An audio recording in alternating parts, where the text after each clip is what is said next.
समस्त दर्शकों को हमारी ओर से नमस्ते। आज हम मना रहे हैं अंतर्राष्ट्रीय महिला दिवस और बड़ी गर्व की बात है कि ये दिवस केवल मॉरिशस में नहीं, विश्व में बहुत ही धूमधाम से मनाया जाता है। आज का दिन महिलाओं को विशेष जो है ये उत्सव के रूप में उनको गिफ्ट देते हैं और कहीं-कहीं पर महिलाओं को नौकरी में आधे दिन की छुट्टी भी मिलती है। तो देखते हैं ना, ये जो अंतर्राष्ट्रीय महिला दिवस जो है ऐसे विश्व में इसे बहुत ही धूमधाम से मनाया जाता है। लेकिन है नारी क्या? ये प्रश्न पूछते हैं कि नारी तू है क्या? गृहस्थी की धुरी है नारी, श्रद्धा विश्वास की देवी, समाज की शक्ति मंदिर की भक्ति है नारी। अगर नारी न होती तो घर घर नहीं रहता, घर नर्क बन जाता, बच्चों का सहारा छीन जाता। सुख समृद्धि की कामना, त्याग तपस्या की भावना है नारी, सहिष्णुता की प्रतिमूर्ति है नारी, सृष्टि की अनुपम फूल है नारी। भले ही आज करती है नौकरी दफ्तर में, दुकान में, फिर भी घर है स्त्री का किला, जहाँ सबको प्रेम है मिला। तो दर्शकों, आज हम मना रहे हैं अंतर्राष्ट्रीय महिला दिवस और कब से, कैसे और क्यों ये मनाना आरंभ किया, इस सब पर हम विचार करेंगे। और आज हमारे साथ स्टूडियो में कुछ महिलाएं हैं, जैसे हमारे साथ नशरीन बानू आशिक जी हैं, जो अध्यापिका है और साथ में बहुत अच्छे आर्टिस्ट भी है। आज कुछ अपने विचार देंगे। और हमारे साथ एक बहुत जवान लॉयर है, सुहासिनी बच्चन जी। आप भी हमारे देश में कानून महिलाओं के लिए कैसे प्रोटेक्ट करें, इस पर आप विचार देंगे। और इधर डॉक्टर संगीता आनंद जी हैं, आप आयुर्वेद डॉक्टर भी हैं और आप कायाकल्प जो आयुर्वेदिक वंडर सेंटर है उसके डायरेक्टर हैं। और डॉक्टर संगीता जी आज महिलाओं की स्थिति जो है स्वास्थ्य के क्षेत्र में, इस पर थोड़ा सा विचार देंगे। तो हम सबसे पहले नसरीन जी से पूछेंगे। नसरीन जी, आज जिस तरह 2023 में देख रहे हैं, महिला हर क्षेत्र में आगे बढ़ रही है।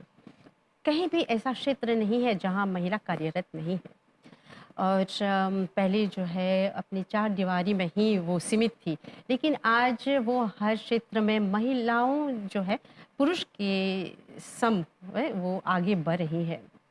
और कहा जाता है किसी देश की प्रगति को किस मापदंड में, कैसे उसे जाना जाए कि किस प्रगति के पथ पर है, उस देश के महिलाओं की जो स्थिति उसे देखकर ये पता लगा जा सकता है। तो आज हम देखते हैं जो है एजुकेशन जो है सबके लिए सुलभ है और विशेषकर महिलाएं जो है, बेटी जो है, माताएं इसे प्राप्त करके बहुत आगे बढ़ रही है। और केवल शिक्षा के क्षेत्र में ही नहीं, वो कला के क्षेत्र में भी और साथ में संस्कृति के क्षेत्र में भी, जो पहले इतना विस्तार से महिला उस पर उस क्षेत्र में नहीं थी, लेकिन आज बहुत आगे बढ़ रही है।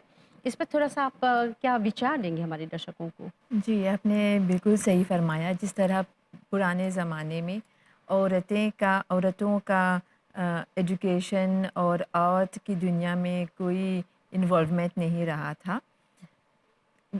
वो इन्वॉल्व नहीं थे आर्ट या वो प्रैक्टिस नहीं करते थे जैसे, फिर भी वो मेल आर्टिस्ट के सोर्स ऑफ इंस्पिरेशन रही हमेशा से।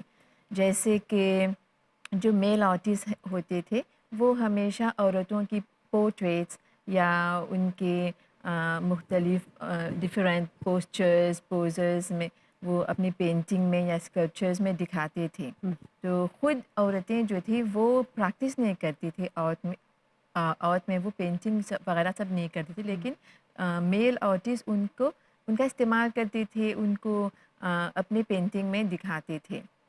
फिर हम देखते हैं 18th सेंचुरी के आखिर में जो ऐसे बड़े स्कूल खुले, जैसे फर्स्ट ऑफ ऑल जो है पहला स्कूल लंदन के रॉयल एकेडमी ऑफ आर्ट्स हुँ, और पेरिस के एकोल डी बुज़ार के हुँ, खुलने के बाद हम देखते हैं कि औरतों को ये मौका मिला कि वो डिफरेंट टेक्निक्स सीखे और अपने स्किल्स को डेवलप करने का वो उनको मौका मिला। हम्म, तब से हम देखते हैं कि औरतें भी पेंटिंग्स में, आर्ट में, हर मैदान में, हर फील्ड में वो आगे है। आगे बढ़ती रहीं, तरक्की करती रहीं। हम्म, तो आजकल हम देखते हैं डिजिटल आर्ट के ज़माने हैं, ख़ास करके आज के जो इस साल की जो थीम है इंटरनेशनली, वो डिजिटल के पर हैं। तो हाँ, डिजिटल आर्ट में भी हम देखते हैं, चूँकि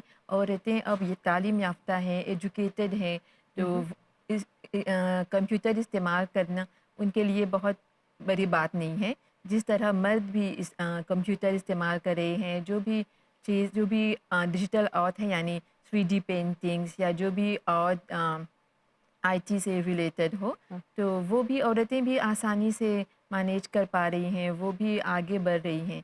तो इस तरह हम देखते हैं कि बहुत से ऐसे आर्टिस्ट हैं जो आज भी, जो मॉरिशस में भी उन लोगों ने काफ़ी तरक्की है, ना सिर्फ खुद तरक्की की है बल्कि दूसरे औरतों को भी वो एम्पावर कर रही हैं, उनको एनकरेज कर रही हैं, हम्म, उनको सपोर्ट कर रही हैं। हम्म, जैसे कि हम मॉरिशस की बात लेंगे तो हम दीपा बहादुर की का एग्ज़ाम्पल ले सकते हैं।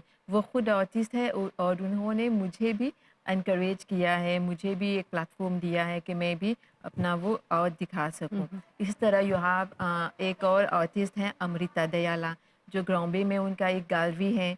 वो खुद पेंटर हैं, वो पेंट करती हैं, फिर दूसरी औरतों को, दूसरे आर्टिस्ट को वो मौका देती हैं अपने गैलरी में एग्ज़िबिट करने के लिए। तो इस अच्छा। तरह हम देखते हैं कि आर्टिस्ट जो है ना सिर्फ खुद तरक्की कर रही हैं बल्कि दूसरों को भी मौका दे रही हैं।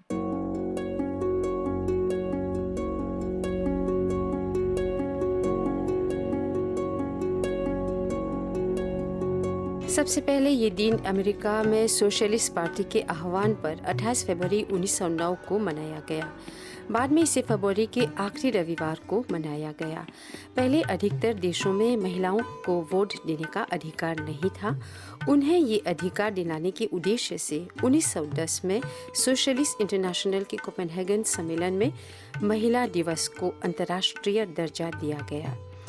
इस दिवस की महत्ता तब और भी बढ़ गई जब 1917 में फरवरी के आखिरी रविवार को रूस के महिलाओं ने बीड एंड पीस के लिए एक आंदोलन छेड़ दिया, जो धीरे धीरे बढ़ता गया और जार को रूस की सेवा छोड़नी पड़ी। इसके बाद जो अंतरिम सरकार बनी उसमें महिलाओं को वोट देने का अधिकार दे दिया। रूस में जब ये आंदोलन शुरू हुआ था तब वहाँ जूलियन कैलेंडर चलता था, जिसके मुताबिक फरवरी का आखिरी रविवार 23 फरवरी तारीख थी, जबकि बाकी दुनिया में इस समय भी ग्रेगोरियन कैलेंडर चलता था और उसके मुताबिक रूस की 23 फरवरी बाकी दुनिया के 8 मार्च थी। इसलिए 8 मार्च को इंटरनेशनल वुमेन डे के रूप में मनाए जाने लगा।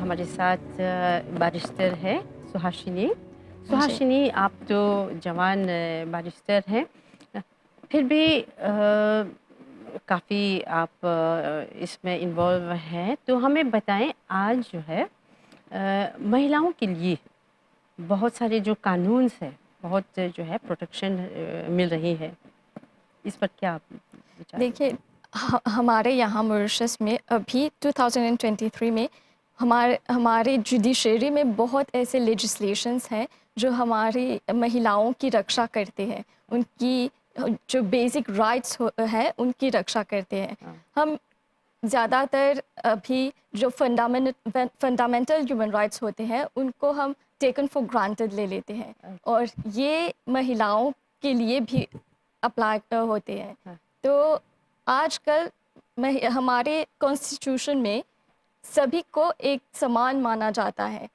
वो चाहे बच्चे हैं, बूढ़े हैं, महिला है या फिर नर हैं। हाँ, तो महिलाओं को एक समान का जो अधिकार होता है वो सब सब है इसमें। हाँ, पर पहले इसको लोग अप्लाई नहीं करते थे। वो उसको बस निगलेक्ट करते थे। पर आज के ज़माने में सभी महिलाओं को उनका अधिकार है कि वो जो भी चाहे वो कर सकती है, अपने राइट्स को प्रोटेक्ट करते हैं। तो हमारे यहाँ और सारे लेजिस्लेशंस हैं जो हमारी महिलाओं को प्रोत्साहित करते हैं, जैसे the national women entrepreneur council act, और हमारे यहाँ हमारे protection from domestic violence act है जो काफ़ी रीसेंट है। और ये एक्ट जो है वो हमारी महिलाओं को बहुत सारे डोमेस्टिक वायलेंस से प्रोटेक्ट करते हैं। ये सिर्फ महिलाओं के लिए नहीं है, पर हम देखते हैं कि हमारे समाज में काफ़ी ऐसी महिलाएं हैं जो अभी भी डोमेस्टिक वायलेंस के शिकार है। वो चाहे डोमेस्टिक वायलेंस, चाहे वो वर्बल हो या फिर मारपीट हो या फिर किसी भी तरह की वायलेंस हो, वो वायलेंस होता है।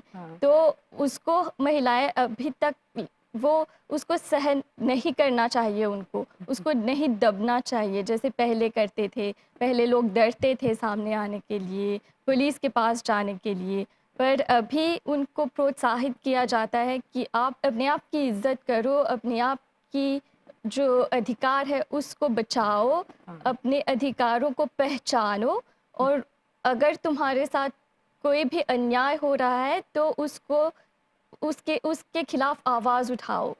तो हमारे पुलिस डिपार्टमेंट में भी बहुत सारे ऐसे यूनिट्स हैं, जैसे फैमिली प्रोटेक्शन यूनिट है, जो इन सभी महिलाओं की रक्षा करते हैं, उनको सहायता देते हैं, उनको काउंसलिंग देते हैं। और अगर कुछ नहीं हो पा रहा है, वो बहुत सारे मुसीबत में है या फिर उनकी जो हालत है, जो स्थिति है वो काफ़ी बिगड़ गई है, उनको प्रोटेक्शन ऑर्डर की आवश्यकता है, तो उनको वो लॉयर्स के पास भेजते हैं या फिर काउंसलर्स के पास भेजते हैं, जो उनके लिए एक केस बनाता है।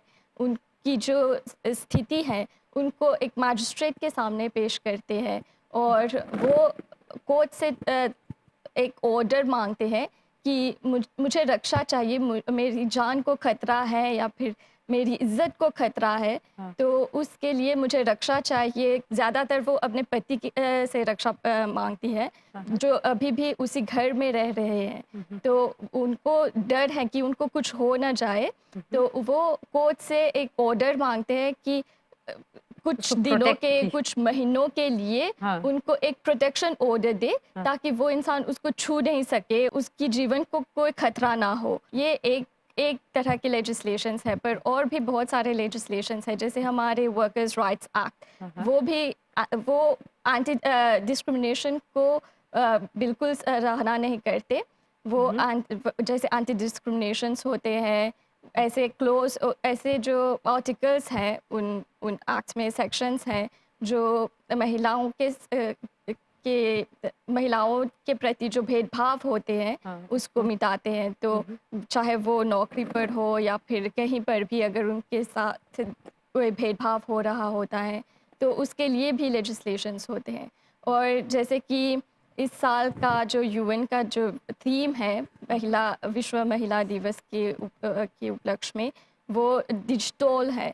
तो digital for everyone, for all, जो महिलाओं को भी इंक्लूड करते हैं। सोशल प्लेटफॉर्म्स पर भी होते हैं। किसी भी तरह का जो भावना होता है, बुरी भावना, जो इंसल्ट या फिर उनको किसी भी तरह का जो डिस्कम्फर्ट मिला सोशल मीडिया पर किसी के कमेंट के द्वारा, या फिर किसी ने किसी की गलत सी वीडियो पोस्ट कर दी, तो उन सभी को रोकने के लिए भी लेजिस्लेशंस हैं।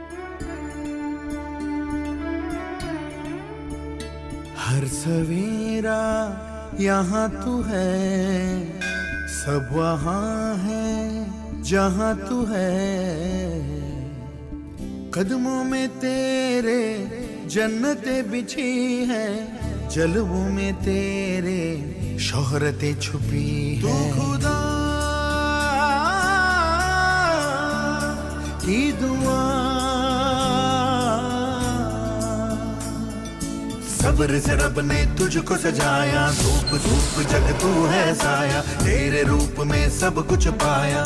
रह के ज़मीं पर आसमां तूने छुआ है, आसमां तूने छुआ है, आसमां तूने छुआ है, तू उड़ाने।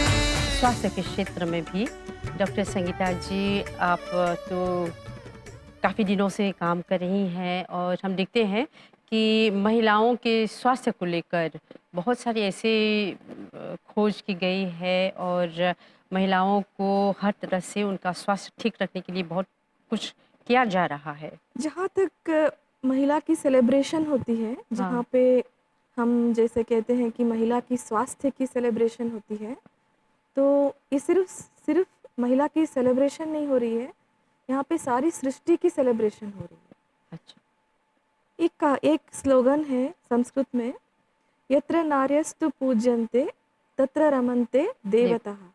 जहाँ पे आप नारी की पूजन होती है, वहाँ हाँ। पे देवताएं भी रमन करते हैं। हाँ।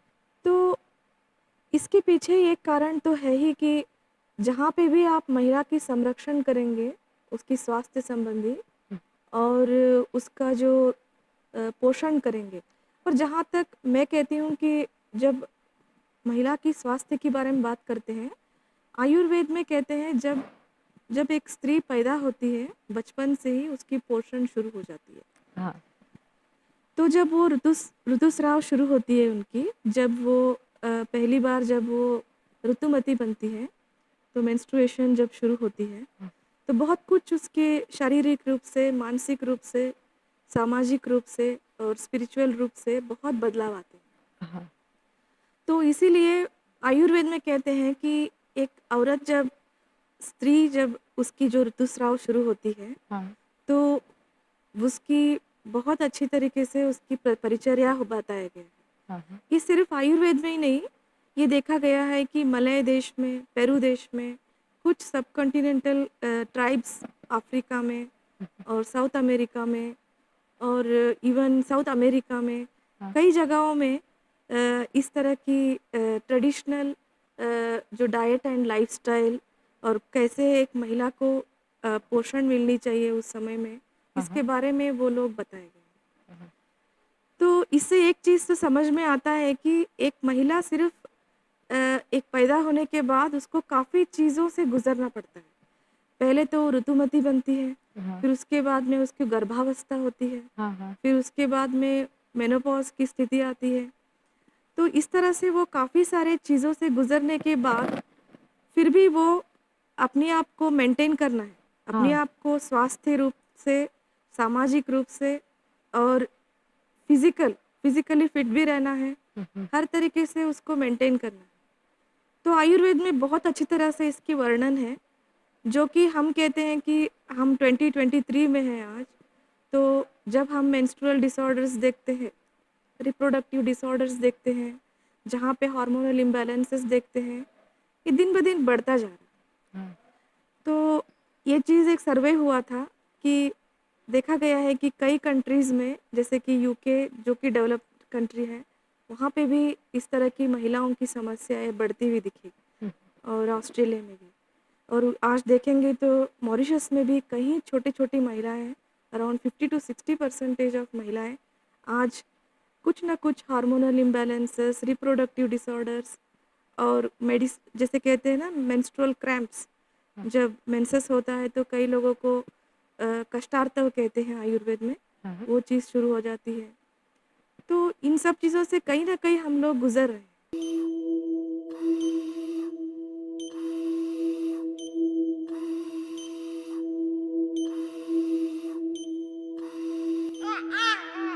नारी क्या है?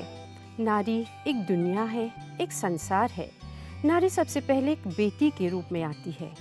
माँ बाप उसे बहुत लाड प्यार से, बहुत परिश्रम से पालन करके उसे पढ़ा लिखा कर योग्य बनाते हैं।